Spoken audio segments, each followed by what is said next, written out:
ऋतु रे, ए ऋतुआ,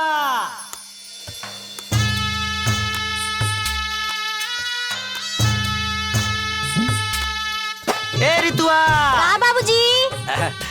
अरे बेटी तनी बड़की दीदी के भेजबू। हाँ। ए मछली दीदी,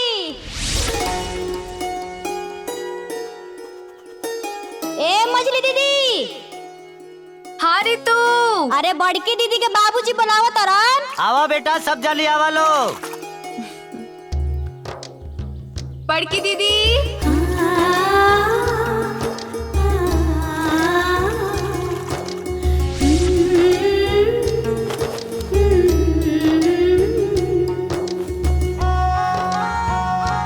ओ बड़की दीदी। हाँ सपना। अरे बाबूजी बुलावत बाड़न। हाँ आवतानी।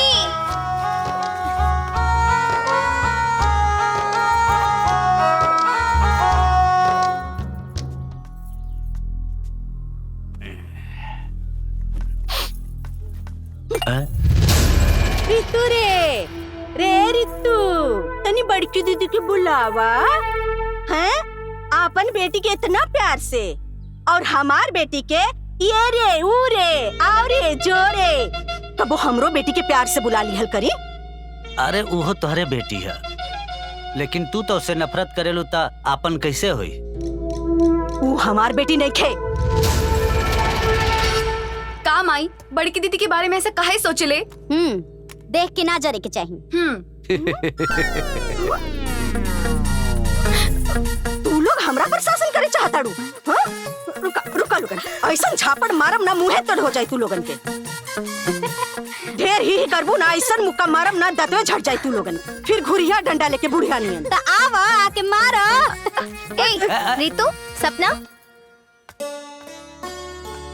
माई से ऐसे बोलल जाला का? हाँ बेटी, माई से ऐसे ना बोलल जाला। ढेर पालिश मरला की जरूरत नहीं खे।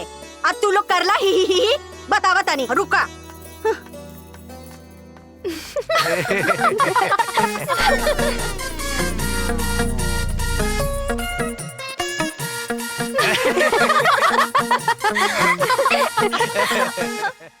ढेर पालिश मारला की जरूरत ना बा। अरे दीदी ऐसे नहीं खे। तो फिर कैसे? ढेर पालिश मरला की जरूरत नहीं खे। अरे ना बाबा ऐसे ना, ढेर पालिश मारा के जरूरत नहीं खे। अरे ना ना ऐसे ना। हाँ? ढेर पालिश मल्ला का जरूरत नहीं के। ए बेटी, उना रघुनाथ का माई आई लनी है। नर्स दीदी चिल्ला के खोजे तनी तो के। अरे हाँ, उनकर पतो के तो हनारी बा। हाँ कहता नहीं है ना, हम दुल्हन के लेके अस्पताल जाते हैं। अच्छा अच्छा, हम जाता नहीं। अच्छा सुना, तू लोग के कॉलेज जाए के बना? हाँ दीदी। जाओ फटाफट रेडी हो जाओ। अच्छा ठीक बा। ठीक बा।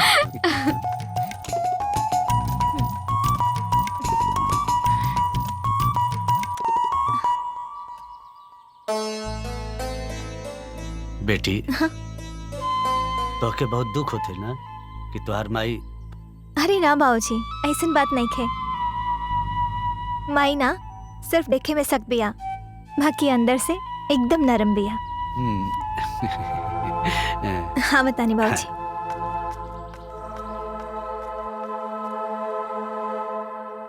दीदी तू अपन दुपट्टा निकाल दिया हमरा खातिर। हाँ ठीक बा। हमरा खातिर सैंडल ले लिया बड़की दीदी। हाँ हाँ लावतानी। सपना रितु तैयार हो गए सन रे, चलो जल्दी। अरे तू लोग अभी तक तैयार ना भाई लो? अरे कैसे हुई? पहले बालवा तो बांधा। सबरी तो बाल बंधले रहनी ना। अरे हम कॉलेज जा रहल बानी ता एही से झक्कास बन के जाइब ना। अच्छा ठीक बा, चलो बांध देता नहीं। हाँ, हाँ। आओ पकड़, अब द कंगी दा। चलो बैठे जल्दी। अच्छा अभी तो हम कर देता नहीं। बाकी तू लोग कब सीखबू? अरे सीखे की क्या जरूरत बा, तू बाड़ू ना दीदी। अच्छा हाँ। और ससुराल में जाए के बाद दुल्हा करिए। चुप। ही करे में शर्म नहीं क्या बात? हाँ?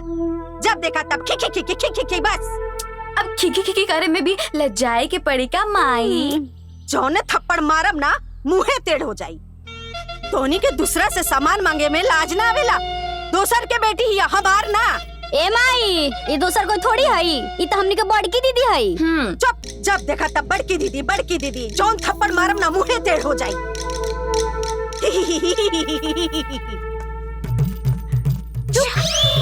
जौन थप्पड़ मारब ना कि मुंह टेढ़ हो जाई।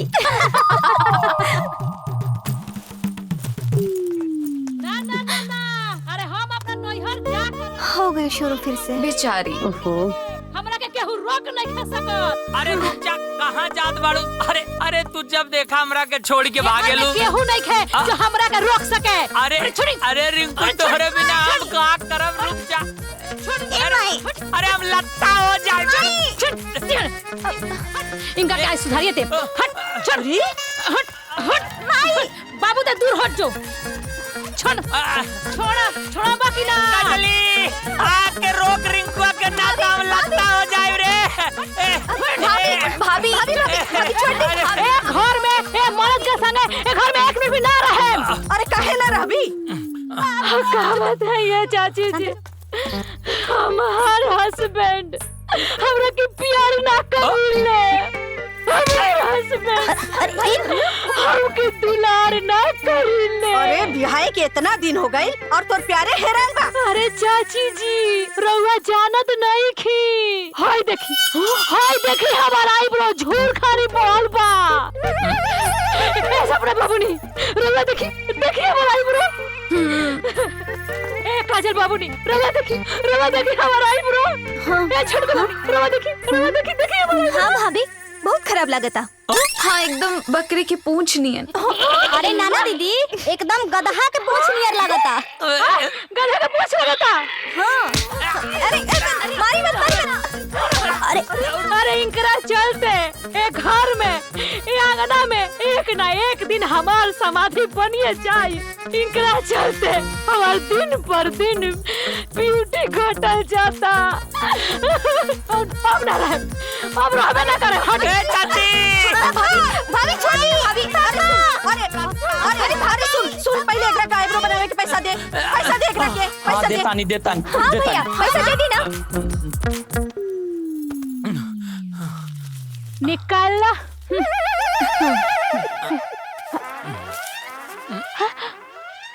₹20। देखी चाची जी, देखी ये मलेच्छ आदमी के। अरे एससी ब्यूटी पार्लर है, वहाँ आईब्रो के ₹50 लागेला। निकाला। 30 वाला होई का? मार के कपड़ा फोड़ दे।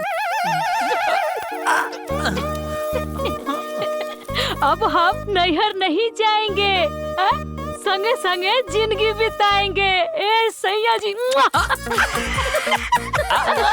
ए बाबुआ चला काम हो गई। अरे हमारे बाबू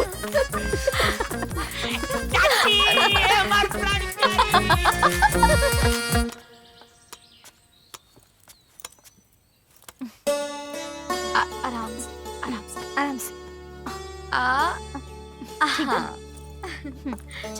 ए बबली। हाँ बाबूजी। घर में का सब घटल बड़ा सामान देख ले लो ना कि बाजार से का लिया के है। हाँ बाबूजी, लिस्ट में लिख ले बानी। बैठा। ए काजल बाबू नहीं तनी सुनी बजरिया पर तनी देख ले आए कौन नया क्रीम आइल बा कि ना। पता ना का है, दिन पर दिन नु हमर चेहरवा झावर भइल जाता। अरे तो गोबर लगा ली, चेहरवा चमक जाई। अरे ई का बात भैया, भाभी सही कहत रहिया। रउआ भाभी से प्यार ही ना करीले। हाय बाबूनी रुआ बिल्कुल सही कहतानी। यहाँ के नु हमरा के प्यार ना करीले। अरे मेरे रिंकू, अरे तोहनी के बोलल जरूरी बा रे।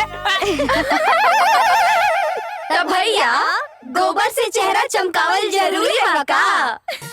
अरे बहिनी लोग हम पूछ गई नी, हमार जीवन लगता बनावे में तोहनी लोग के हाथ बा। रिंकू। अच्छा बाबूजी, रवा के और कुछ चाहिए? ना बेटी, बस हमार चप्पल पुरान हो गई है। अरे दुहालियो टूटियो गइल बा दीदी। अच्छा ठीक बा, ला दे। टाटा बाबूजी। टाटा। बाय बेटी। एकदम बेटा नियर ख्याल रखे ले। बेटा रहा तो पता ना और कितना चोनह रहती। बेटे समझिए। केहू का बेटा इतना ना करत हुई जितना हमार काजल बेटी करेले।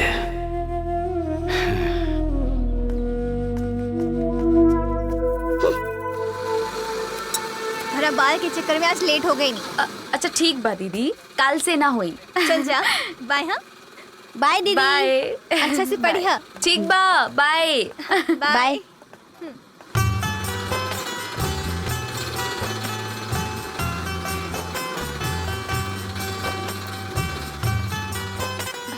आराम से।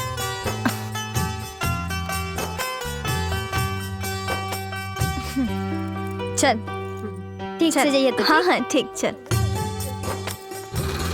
प्रणाम मैडम जी। प्रणाम प्रणाम।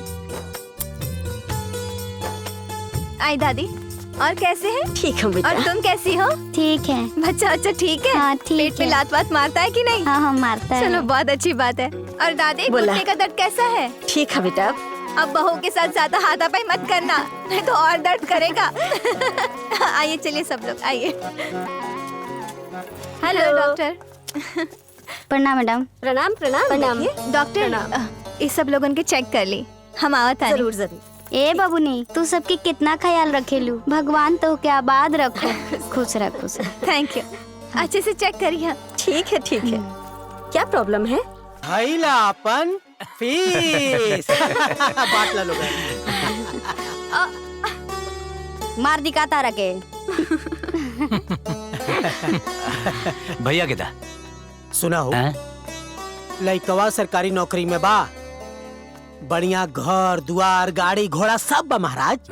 मगर अपने जानी ला ना उन लोग के बारे में। अरे मौसा जी। हमरे फुआ ना ठीक बा।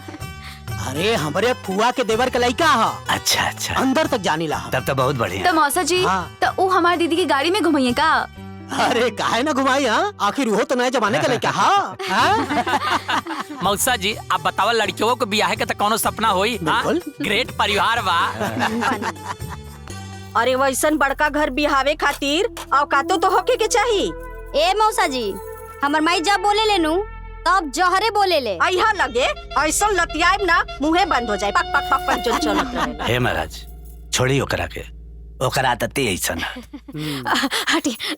मौसा जी प्रणाम। का हो, कहाँ रहलू? बड़ी देर से एलू हा। का बताइए मौसा जी, हम नु बहुत बड़ धर्म संकट में पड़ गइल बानी। मौसा जी तनी हमार चेहरवा देखी तो, पहले से डाउन भइल बानू। देखी देखी। हाँ डाउन लगता। हनु आइए देखी, पहले से रोशनिया भी कम भइल बानू। तनी देखी, ध्यान से देखी। एकदम कम लगता। हाँ हाँ, तो सब जना मिल के हमरा मर्द के समझा दिलोगी। अगर हमरा समस्या के समाधान ना करौनी नु तो हम नैहर उठ के भाग जाए। फिर मत कहे हम लोग कि नैहर भाग गईली। इहे बतावे खातिर ओइनी हो। अरे एकदम लगता ही बाड़ू का। हे मौसा जी, ओकरे बात के सीरियस न होई, उ पागल भी। अच्छा हम पागल हैं? आई भीतरिया तो बताओ तनी। आई ए महाराज, ये बताहे कि कहिया जायल जाए लइका देखे। अरे कहिया जाल जाई का? अरे हम उनका फोन कर देता नहीं और उनके बता देता नहीं, काल हमनी क्या बता नहीं। ठीक है ना हो।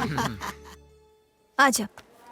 देखो रिपोर्ट्स तो सारे नॉर्मल हैं। जी मैम। बाकी उनको कहना खाने में थोड़ा ध्यान दे। ठीक है मैम। अभी कहाँ हमें जाना था पोलियो देने? मैम हम देखते हैं। काजल। अच्छा मैं आ रही हूँ। ठीक है। बाबूजी यहाँ का करे तानी? बेटी, वो घर में वो दुष्ट औरत के सामने हाथ कल बहुत मुश्किल बा, यही से हम यहाँ के लिए हैं। का बात बा बाबूजी? ए बेटी, हम तोहार बियाह तय करे जाता नहीं है। अगर तोहरा कुछ मन में होखे ना तो बता दा। समझ ला कि तोहर माई बाप दोनों हम ही बाने। बाबूजी रवा जौन कुछ भी करब सब सही करब। हमके रवा पर पूरा भरोसा बा। ए नर्स दीदी इन्हें आई ना? हाँ बतानी। अब हम जाए। ठीक ठीक ठीक।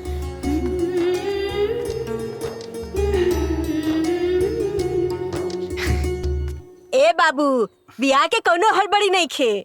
बाकी हम चाहता नहीं हमरा मरले के पहले बेटा एकर बियाह हो जात तो हम पर पोता देख लेती, तो मरला के बाद स्वर्ग मिलत। ए बाबू, रउआ का करे ने? जी PWD में हम क्लर्क बने। अरे भाई और कुछ पूछे के बाद तो पूछ लिया, जा बैठल बाड़ा। हाँ हो ना। अरे रउआ बेटी वाला हई, राउर संतुष्टि बहुत जरूरी बा। ना जी, हम एकदम संतुष्ट बानी। बाबूजी उस सपना के फोन आवता। हाँ ठीक बा, बात कर ले। हाँ हाँ बहनी। ए भैया घर के फोटो जरूर ले लिया। ठीक बा। और दूल्हा के फोटो वो खींच लिया। अच्छा अच्छा ठीक बा ठीक बा। ए भैया सुनी घर की वीडियो अच्छे से बना लिया। ए बिटिया, हम दूल्हा के दादी बोला तानी। प्रणाम दादी। खुश रहा बेटी। अपना भाई से का बोलत रहलू? कुछ ना दादी, भैया समझ गए बाड़े। तनी हमके भी समझा दा।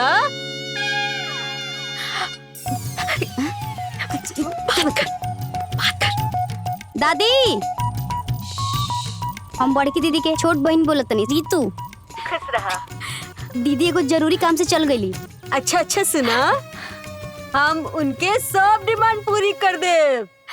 अरे हम हमार पोता के फोन नंबर, फोटो और घर के सब वीडियो भेज दे।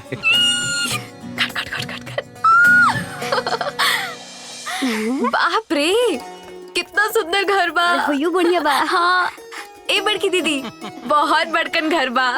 साचो हो ए बड़की दीदी, गाड़ियों बड़ा सुंदर सुंदर बा। जीजा तारे के ही में बैठा के घुमैयन।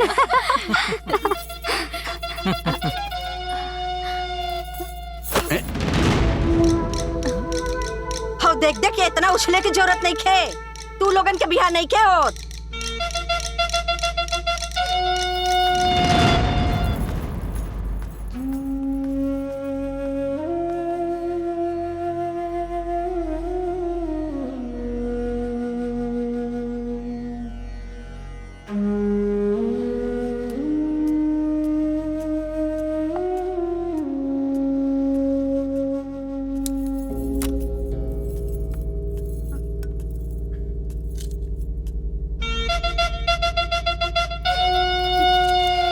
घट गई कि हमार कपारे पर आके खड़ा हो गई नी।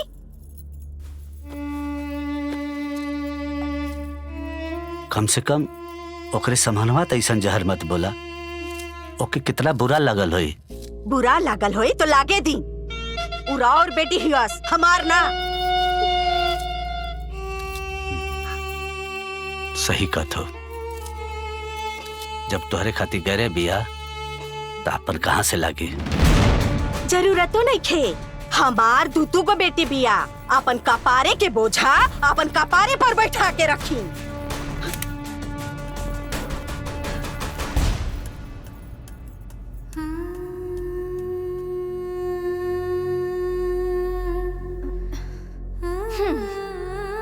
ढेर देख देख के उछले के जरूरत नहीं खे।